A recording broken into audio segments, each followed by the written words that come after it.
رحمت کائنات علیہ السلام پہلے انبیاء کی باتیں کیا کرتے تھے، پہلے لوگوں کی باتیں کیا کرتے تھے، پہلے افراد کی باتیں کیا کرتے تھے، بتلایا کرتے تھے کہ لوگ کیسے کیسے زندگی بسر کرتے ہیں۔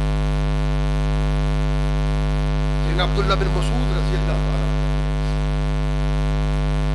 کہ آج بھی میرے سامنے وہ منظر موجود ہے جو رحمت کائنات محمد رسول اللہ صلی اللہ علیہ وسلم نے منظر کشی کی تھی۔ کیا تھا؟ ارشاد فرمایا کہ نبی انسان کی رہنمائی کے لیے آتے ہیں، ان کی دنیا کو بہترین بنانے کے لیے، ان کی آخرت کو بہترین بنانے کے لیے۔ نبی کے آنے کا مقصد ہی ایک ہے کہ باغی لوگوں کو سمجھایا جائے، سرکش لوگوں کو سمجھایا جائے، ان کو بتلایا جائے کہ تم جو زندگی بسر کرتے ہو اس کا انجام کیا ہے، ان کو سمجھایا جائے کہ اگر تم اللہ اور رسول کے احکامات کے مطابق زندگی بسر کرو گے تو پھر انجام کیا ہے۔ نبی کائنات محمد رسول اللہ صلی اللہ علیہ وسلم ارشاد فرماتے ہیں کہ اللہ کا نبی، اللہ کا محبوب، اللہ کا رسول قوم کو سمجھا رہے ہیں، ایھا الناس،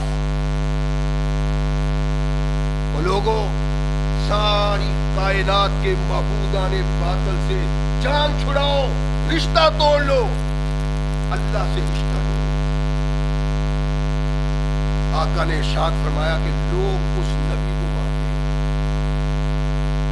مار مار کے ہلکان کر دیا، سر سے پاؤں تک خون بہ رہا ہے۔ فرمایا فَيَمْسَحُ الدَّمُ عَنْ وَجْهِهِ فَيَقُولُ اللَّهُمَّ اغْفِرْ قَوْمِي إِنَّهُمْ لَا يَعْلَمُونَ۔ خون بہ رہا ہے، زخموں سے چور ہے، ٹیس اٹھتی ہے زخموں میں، اس کے منہ سے آواز نکلتی ہے تو یہ اللہ میری قوم پہ عذاب نازل نہ کرنا، میری قوم جانتی نہیں ہے۔ کیا ہے اس میں؟ یہ رہنمائی جو محمد رسول اللہ کی کہ مار کھانا، ظلم برداشت کرنا، جبر برداشت کرنا، کسی کی بات کو برداشت کرنا، کسی کی گالی کو برداشت کرنا، یہ بڑے عزم کی باتیں ہیں۔ اگر انسان زندگی اس انداز سے بسر کرتا ہے، یہ رہنمائی قبول کرتا ہے، اور یہ رہنمائی عام بندوں کی نہیں، اللہ کے محبوب اور مقبول بندے انسانوں کو دکھاتے ہیں کہ سارے ظلم و ستم کو برداشت کرتے ہوئے پھر بھی اللہ کا دل میں خوف رکھتے ہوئے اپنے دشمن کو معاف کرنا کردار کی بہت نہیں کون کرتا ہے؟ اگر تو زندگی ایسی نہیں ہے تو ہم تو قدم قدم پہ اپنے دشمن کو پامال کرنا چاہتے ہیں، ہم تو اپنے دشمن کو آنکھوں سے دیکھنا نہیں چاہتے۔ خذ العفو وامر بالعرف واعرض عن الجاہلین، اللہ قرآن میں کہتا ہے کہ معاف کرنا سیکھو، درگزر کرنا سیکھو، برداشت سیکھو، اور اگر کوئی جاہل جہالت کرتا ہے اس کی جہالت کے ارتکاب کے بعد جواباً وہ نہ کرو بلکہ اس سے راز کرو۔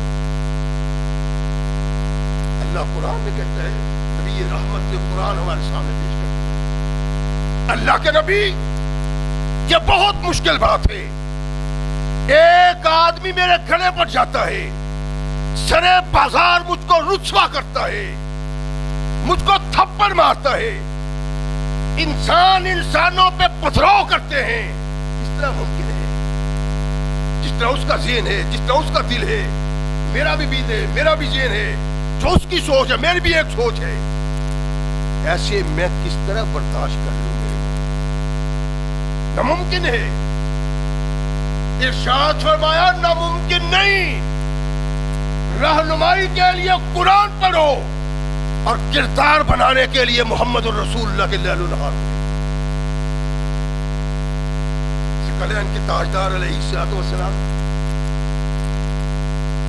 تشریف فرمائے، سیدنا انس کہتے ہیں کہ میں اللہ کے نبی علیہ الصلوۃ والسلام کے ساتھ جا رہا ہوں، ایک بدو آیا، اجٹ جہلات، اللہ کے نبی کے پاس چادر ہے اور چادر کا کنارہ کہتے ہیں بڑا سخت ہے، مضبوط کنارہ ہے، تو آیا سامنے سے رحمت کائنات محمد رسول اللہ کو مخاطب کرتا ہے کہ محمد جو تمہیں رب نے دیا ہے وہ مجھے بھی دو. اور کہتے ہیں اتنی زور سے کنارہ اس نے کھینچا کہ میں نے دیکھا محمد رسول اللہ کے کندھے پہ کنارہ کھینچنے کے ساتھ نشان پڑ گئے. اللہ کے نبی علیہ السلام نے مڑ کے اس کی طرف دیکھا. فالتفت، وہ بھی پریشان ہوا ہوگا کہ میں نے یہ کیا کر دیا ہے. اللہ کا نبی، قوم کا ہیرو، رہنما اور قائد، جس کے سامنے انسانیت مؤدب ہے، اس کے ساتھ میں نے کیا کر دیا. جب نبی اکرم محمد رسول اللہ صلی اللہ علیہ وسلم کو مڑتے دیکھتے ہوئے دیکھتا ہے تو پریشان ہو جاتا ہے. راوی کہتا ہے فضاحکا، اللہ کے نبی علیہ السلام نے اس کی طرف دیکھا، شاید پریشانی اس کی کا احساس کیا. فضاحکا، رسول اللہ صلی اللہ علیہ وسلم مسکرائے، ہنسے. ثم امر له بعطاء، پھر ارشاد فرمایا کہ اس آدمی کو جو یہ مانگتا ہے اس کو دو. صحابہ موجود ہیں تو بتلایا کیا ہے. اللہ کے نبی کے صحابہ ایک لمحہ بھی محمد الرسول اللہ کے خلاف بے ادبی اور گستاخی کا تصور نہیں کر سکتے، ایک لمحہ. لیکن کونین کے آقا محمد رسول اللہ صلی اللہ علیہ وسلم نے ان کو سمجھایا ہے، بتلایا ہے کہ میں کائنات کے انسانوں کا کردار بنانے کے لیے آیا ہوں. میرا کردار تمہیں انسان بنانا چاہتا ہے. میرے لیل و نہار تمہیں وہ انسان بنانا چاہتے ہیں جس انسان کو تخلیق دے کے رب نے فخر کیا تھا. فوراً ہی آپ سے باہر ہو جاؤ، فوراً ہی قتل و غارت شروع کر دو، فوراً ہی خون خرابہ شروع کر دو. رحمت کائنات محمد رسول اللہ صلی اللہ علیہ وسلم نے اس شخص کو مسکرا کے دینے کا حکم دیا جو اس نے بدتمیزی کے ساتھ مانگا تھا. یہ بھی نہیں کہا بھائی ایسے نہیں مانگتے، ایسے نہیں کرتے، ایسے نہیں کہتے. اللہ کے نبی محمد رسول اللہ صلی اللہ علیہ وسلم نے ایسا نہیں کہا. کیوں؟ اس لیے کہ قوم کو بتلانا تھا، انسانیت کو بتلانا تھا کہ انسان بہترین انسان وہ ہے جو اپنے غصے میں کنٹرول رکھتا ہے، جو نرم مزاجی سے کام لیتا ہے، جو عفو سے کام لیتا ہے، جو درگزر کرتا ہے، جو فوری طور پہ انتقام کے لیے تلوار نکال لیتا ہے. فرمایا اس کا محمد سے کیا تعلق. اور تو فرمائے کیا ہمارا کردار یہی ہے، ہماری سوچ یہی ہے، ہمارا فکر یہی ہے؟ نہ، ہم اس کردار سے کوسوں دور ہے جو کردار ہمیں محمد رسول اللہ نے. آج میری تیری ذلت کا سبب یہ ہے کہ ہم نے کردار مصطفیٰ سے آنکھیں بند کر لی. ہماری سوچ، ہماری فکر، ہمارے خیالات اللہ کے قرآن کی بغاوت ہے اور محمد رسول اللہ کی بغاوت. کب ہم یہ برداشت کرتے ہیں؟ ایک لمحہ کے لیے میں بھی نہیں برداشت کرتا، آپ بھی نہیں برداشت کرتے. عدم برداشت اور قرآن سے آنکھیں بند کرنا، محمد رسول اللہ سے راز کی زندگی بسر کرنا ہماری تباہی کا سبب ہے. تو ہم کمزور ہیں، فوج ہمارے پاس، اسلحہ ہمارے پاس، ایٹم بم ہمارے پاس، لیکن اس کی بنیاد پہ ہماری عزت نہیں ہے، ذلت ہے ہماری. رسوا ہے ہم، ہنستے ہیں لوگ ہماری زندگی پہ. کردار تو دیکھو، اپنے لیل و نہار تو دیکھو. ارے شرم آتی ہے. ہم بھی مسلمان ہیں اور وہ بھی مسلمان تھے. رحمت کائنات محمد رسول اللہ صلی اللہ علیہ وسلم سے عائشہ صدیقہ رضی اللہ تعالی عنہا نے کہا آقا احد سے زیادہ برا دن بھی کوئی آپ پہ آیا ہے؟ احد سے زیادہ سخت دن بھی کوئی آپ پہ آیا ہے؟ احد کا دن کیا ہے؟ کونین کے آقا ثقلین کے تاجدار محمد رسول اللہ صلی اللہ علیہ وسلم کا زخمی ہونا. اللہ کے نبی کے ہونٹوں کا کٹنا، دانتوں کا ٹوٹنا، اللہ کے نبی کا غار میں گرنا، اللہ کے نبی اس سے بھی بڑا مشکل وقت کو یہاں پہ آیا ہے۔ ارشاد فرمایا شاہ اس سے بڑا مشکل وقت مجھ پہ آیا تھا جب میں طائف کی وادی میں لوگوں کو توحید سنانے کے لیے گیا، جب میں لوگوں کو اللہ کی ربوبیت سے آگاہ کرنے کے لیے گیا تھا، جب میں رب کا پیغام انسانوں تک پہنچانے کے لیے گیا تھا، جب میں بتوں کے سامنے سجدہ ریزی کرنے والوں کے پاس گیا، جب میں انسانوں کو اپنی شناخت سے ہٹے ہوئے بتوں کے سامنے جھکنے والے لوگوں کے پاس گیا، ان کو میں نے رب کا پیغام دیا کہ تم وہ قوم ہو جن کو اللہ نے افضل و اعلیٰ پیدا کیا ہے، تم بتوں کے سامنے جھکتے ہو، حجر کے سامنے جھکتے ہو، شجر کے سامنے جھکتے ہو، اپنے جیسے انسان کے سامنے جیتے ہو، قبروں کے سامنے جیتے ہو، کیا ہو تم؟ ان کے آباؤ اجداد ایسے تھے، ان کے پیر تھے، ان کے مرشد تھے، وہ یہ بات سننی گوارا ہی نہیں کرتے تھے۔ ثقلین کے تاجدار محمد رسول اللہ صلی اللہ علیہ وسلم نے کیا یہ کہا تو عبد یالیل جو سردار تھا طائف میں، وہاں اس نے بندوں کو اشارہ کیا کہ اس کو اس کی سزا دو، یہ ہمارے معبودوں کو برا کہتا ہے، یہ ہمارے معبودوں کا انکار کرتا ہے، یہ نہیں مانتا ان کو، یہ ایک رب کی بات کرتا ہے، اس کو سزا دو۔ تاریخ شاہد ہے، سیر کی کتابوں میں، تاریخ کی کتابوں میں، حدیث کی کتابوں میں محمد رسول اللہ صلی اللہ علیہ وسلم کا یہ سفر بیان ہوا۔ اللہ کے نبی پہ انہوں نے پتھراؤ کرنا شروع،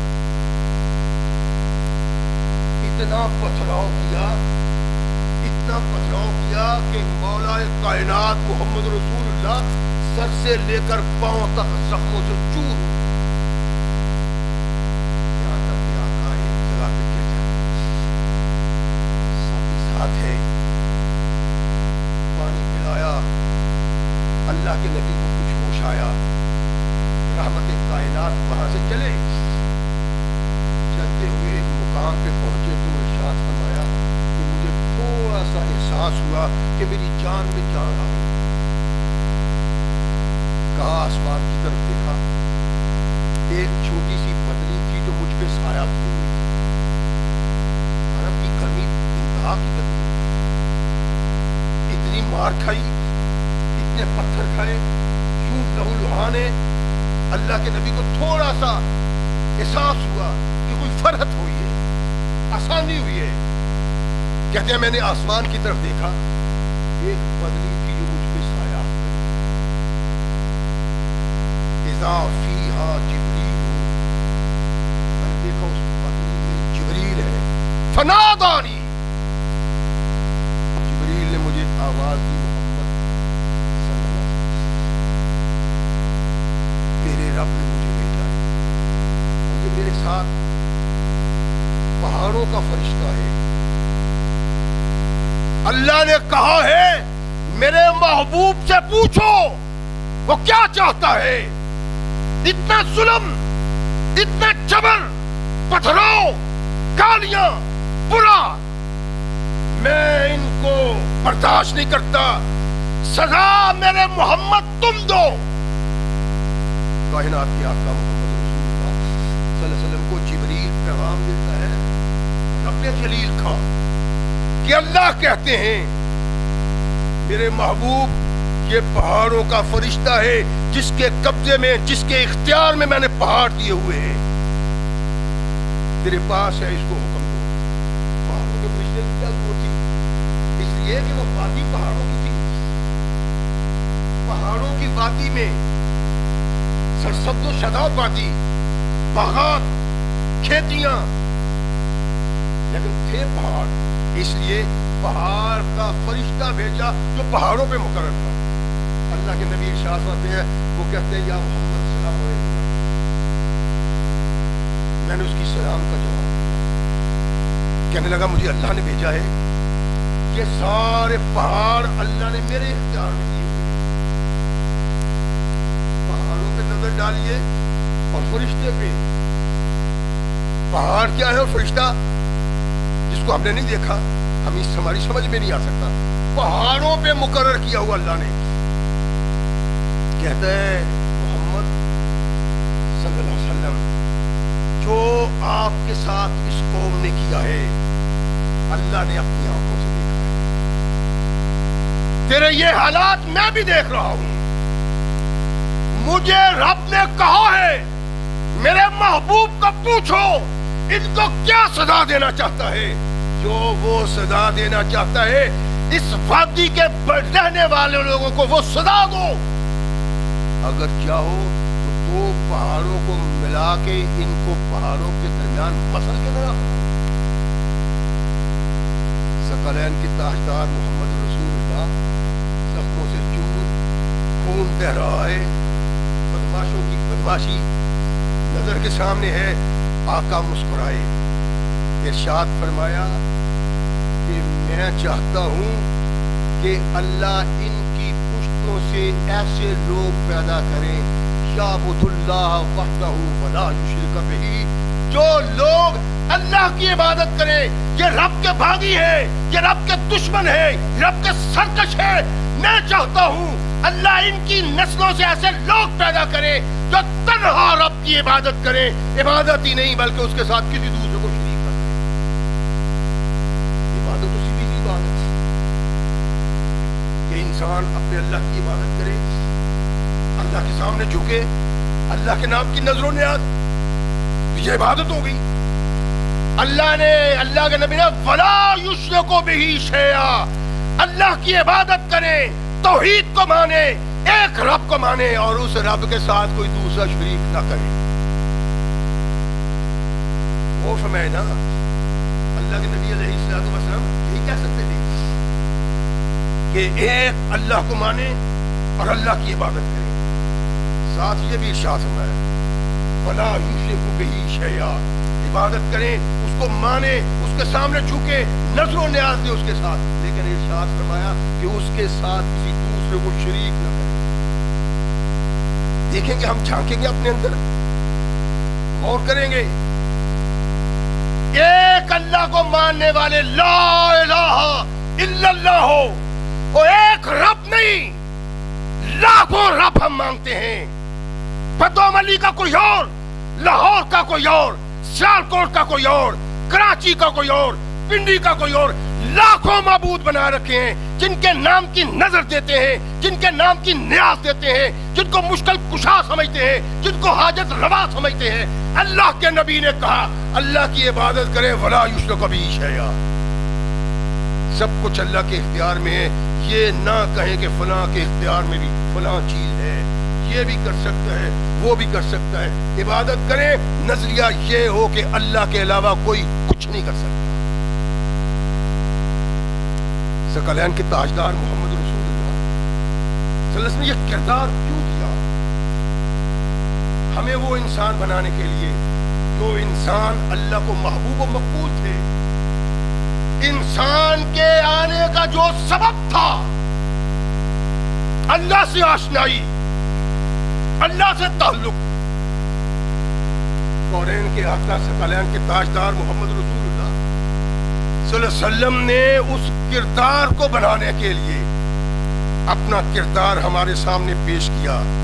زخموں سے چور محمد رسول اللہ، لیکن کسی کے لیے بددعا نہیں کی. سیدہ عائشہ صدیقہ طاہرہ مطہرہ رضی اللہ تعالی عنہا ارشاد فرماتی ہیں کہ ساری زندگی محمد رسول اللہ صلی اللہ علیہ وسلم نے اپنی ذات کے لیے کسی سے کوئی انتقام نہیں. صحیح حدیث عائشہ صدیقہ رضی اللہ تعالیٰ عنہ کہتی ہے کہ اللہ کے نبی نے اپنی ذات کے لیے کسی سے انتقام نہیں لیا. اٹھاؤ تاریخ، الٹ پلٹ کرو اور آگے تاریخ، منظر دیکھو مکہ کا، قرب و جبار میں تبلیغ کا منظر، پتہ چل جائے گا کہ محمد رسول اللہ کا کردار کیا تھا. اماں کہتی ہیں کہ ساری زندگی محمد رسول اللہ صلی اللہ علیہ وسلم نے کسی سے اپنے لیے انتقام نہیں لیا. ہاں، اگر کوئی محرمات کی تضحیق کرتا ہے، توہین کرتا ہے، فینتقم اللہ تعالی، اللہ نے اس انسان سے نبی نے نرمی نہیں کی، اس کے ساتھ نبی کائنات محمد رسول اللہ صلی اللہ علیہ وسلم نے نرمی نہیں. کیوں؟ اس لیے یہ حرمات کا باغی ہے، اس نے قرآن کو ٹھکرایا، اس نے محمد رسول اللہ کو ٹھکرایا. ایسا انسان کس طرح اللہ کا محبوب بن سکتا ہے، کس طرح مسلمان کہلا سکتا ہے، اور کس طرح یہ مسلمان اللہ سے گلہ کر سکتا ہے کہ ہمارا حال کیا ہو رہا ہے. میں اگر شوختہ سامہ ہوں تو یہ روز سیاہ خود دکھایا ہے، میرے گھر کے چراغاں نے مجھے، میرا کردار، میرے لیل و نہار، میری سوچ، میرے افکار نے مجھے یہاں تک پہنچایا کہ آج کافر ہم پہ ہنستا ہے. عائشہ صدیقہ طاہرہ کہتی ہیں کہ اللہ کے نبی نے کبھی انتقام نہیں لیا اپنے لیے، اور کبھی اس انسان کے لیے نرمی نہیں کی جو اللہ کی محرمات کی تضحیق کرتا ہے.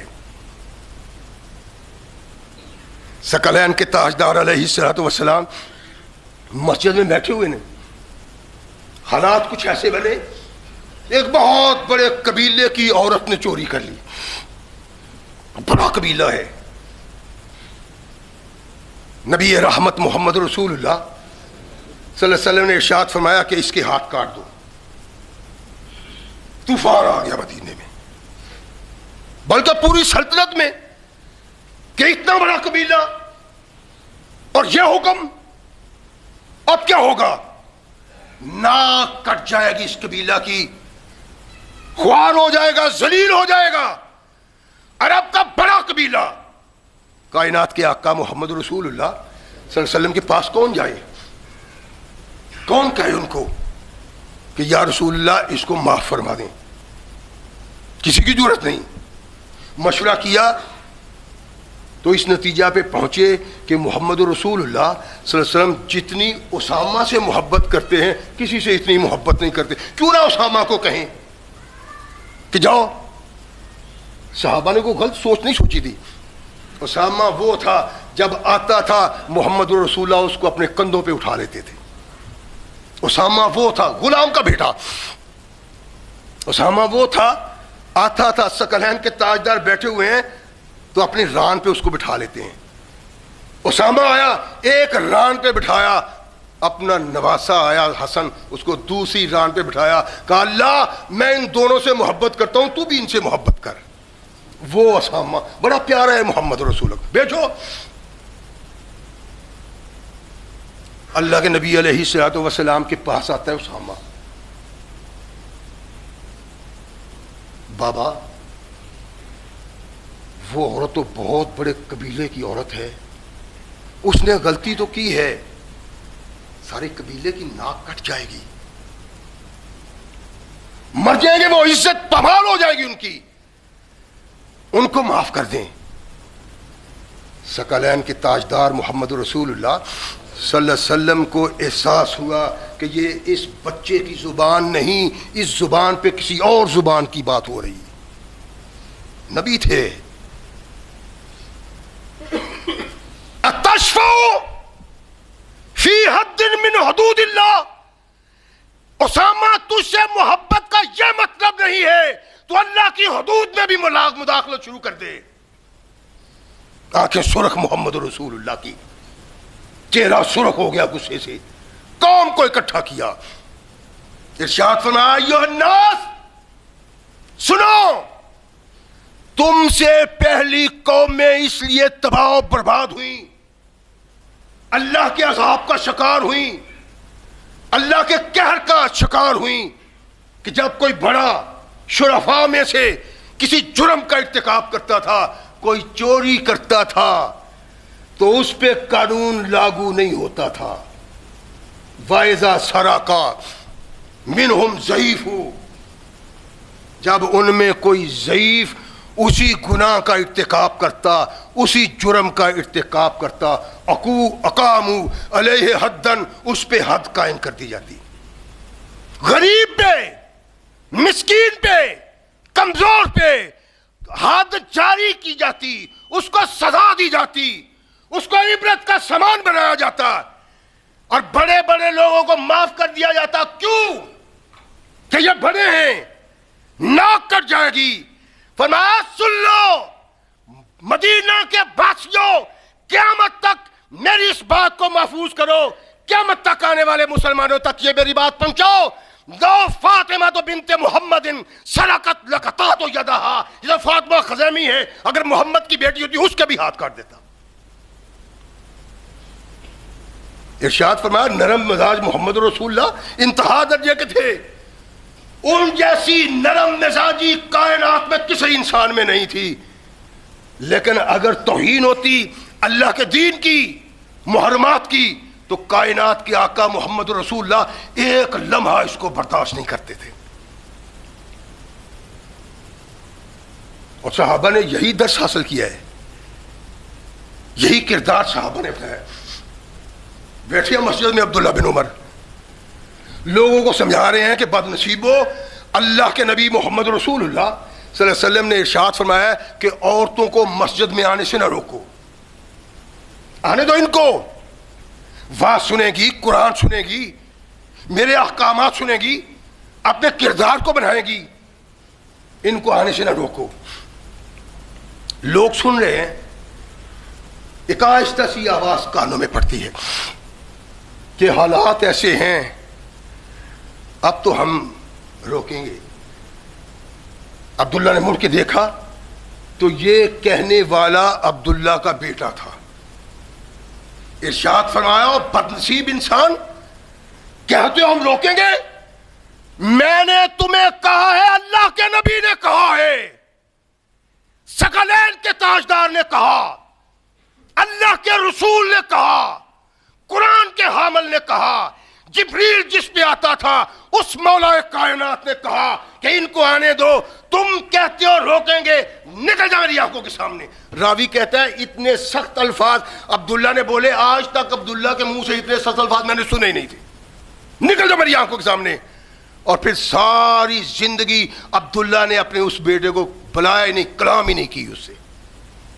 یہ ہے نرم انتہا کے، پیار انتہا کا، محبت انتہا کی، اپنے مجرم کو معاف کرنا، ظالم کو معاف کرنا، جابر کو معاف کرنا، مخالف کو معاف کرنا، پتھراؤ کرنے والوں کو معاف کرنا. سب کو محمد رسول اللہ معاف کر دیتے تھے، لیکن قرآن اور محمد کے فرمان کی بغاوت کرنے والے کو معاف نہیں کیا جاتا. یہی بات ہے. لیکن ہم الٹ ہیں، آپس کی بات ہونا اور یار تیرا بھائی ہے معاف کر دو، یار تیرا مقابلہ نہیں کر سکتا. کہتا ہے میرے کاغذوں میں معافی لکھی نہیں ہے، اس کے کاغذوں میں معافی نہیں لکھی. تو محمد رسول اللہ کیا کہتے ہیں؟ سارا مکہ سامنے ہے، کہا جو میرے ساتھ کرتے رہے ہو تمہیں اس کا علم ہے نا. ان کو پتہ ہے کیا کیا ہے، انہیں پتہ ہے قیامت آ جائے گی، انہیں پتہ عذاب دے گا محمد صلی اللہ علیہ وسلم، انہیں پتہ پتھراؤ مارے گا جس طرح ہم پتھراؤ کرتے رہے ہیں. لیکن آقا کائنات نے ارشاد فرمایا جاؤ لا تثریب علیکم اليوم، آج تم پہ کوئی الزام نہیں ہے. یہ ہے محمد رسول اللہ کا کردار. ہم اپنے کے لیے گرم اور غیروں کے لیے نرم نہیں. ہاں اخباریں اٹھاؤ دیکھو، اگر کسی اخبار میں یہ آ گیا ہے، وگرنہ میڈیا میں تو کوئی چیز چھپی نہیں رہتی. جو ظلم، زیادتی، بربریت ہر پاکستانی کی بیٹی عافیہ پہ امریکہ میں کیا گیا ہے، ہر پاکستان کی بیٹی، اور جو بھی بیٹیوں والا ہے اپنے دامن میں جھانکے قیامت کو کیا منہ رب کو دکھاؤ گے. اس کا وکیل کہتا ہے پاکستان کی بے غیرت حکمران کو میں نے کہا ہے تمہاری بیٹی کے ساتھ ظلم ہوتا ہے، بربریت ہوتی ہے، ریب ہوتا ہے، دن میں 4-4 10-10 بار لوگ منہ کالا کرتے ہیں، لیکن پاکستان کی طرف سے کوئی جواب نہیں آیا. اس سے بڑھ کے بے غیرتی کیا ہے؟ ڈوب مرنا چاہیے ان حکمرانوں کو. عذاب نہیں رب کا آتا تو اس کی رحمت ہے، وگرنہ اس قابل ہو گئے ہم کہ اللہ کا عذاب آئے. یہی حکومت اور اس حکومت کے سجدہ دھرتا. وہ وزیر اعظم پتہ نہیں کہاں سے ڈھونڈ کے لائے ہیں اس کو. کہتا ہے کہ اگر قائد اعظم نے یہ کہا تھا کہ ہم نے اسرائیل کو نہیں ماننا جب تک سارا فلسطین فلسطینیوں کو نہ ملے، ہم نہیں مانگیں گے اسرائیل کو. کہتا ہے وہ تو قائد اعظم نے کہا تھا، کون سی قرآن کی بات ہے؟